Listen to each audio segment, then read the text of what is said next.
starting to understand what makes Hoozuki no Reitetsu so funny. Now, at first point of view, anyone that's probably new to this series will probably think that this series is bland or unfunny, okay? But now I understand where the jokes are and how to actually truly understand what is funny and what is not. For instance, they actually use their jokes in political standpoints. For instance, if you know Japanese culture, a lot of their folklore, or if you know European folklore, you should kind of understand the jokes and the funniness in this episode. For instance, getting to see how the European hell and the freaking Japanese hell just came to a complete understanding over maid outfits, that was pretty freaking funny. It was like politics coming together over maid outfits, and that is hilarious. It really is. But I feel like the entire essence of how you have, like, politics in this anime, actually, Hoozuki comes off as, like, a politician.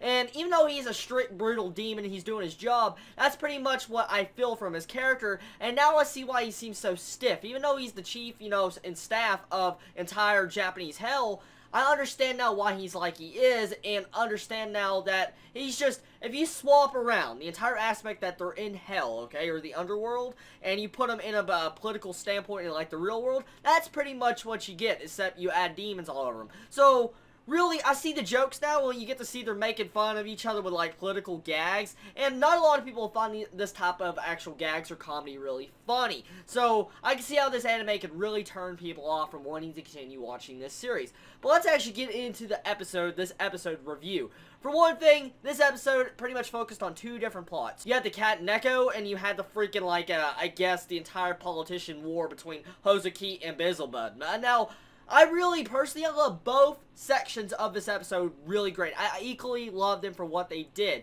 The later half of the episode pretty much actually focused on political comedy. The first half pretty much, like, represented how a news reporter would bug a politician to find out any news stuff about him to be able to smear dirt all over him. So, I love the like, real-time world type stuff in this anime. It really is interesting, and it adds a different underlying actual seriousness to the episode. Even though it's mainly a comedy anime, you can actually get some form of seriousness out of it, or, like, real-world events. Now, I love the cat's reactions, okay? That is freaking hilarious. When he's trying to take a picture of Hoozuki in the freaking bath, and all of a sudden you say, okay, time, 5, 4, 3, 2, 1. And when you see a freaking just naked granny pop up in the picture of Hoozuki doing this, it was hilarious!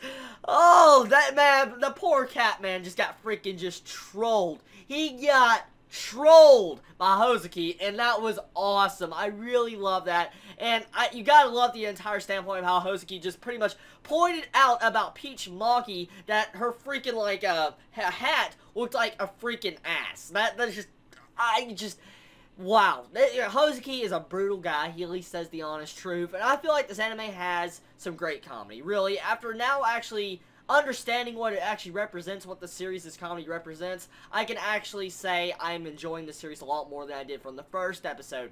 And now, take it from my standpoint, okay? Now, you may still think this anime is crap. I don't know if you're still watching this because you think it's good or bad or not, but if you actually look at it in a different view, you'll see how funny this anime really is. So tell me your thoughts on this and what I feel about this anime. You all have a wonderful day or night wherever you live. Please stay safe. Chibi out.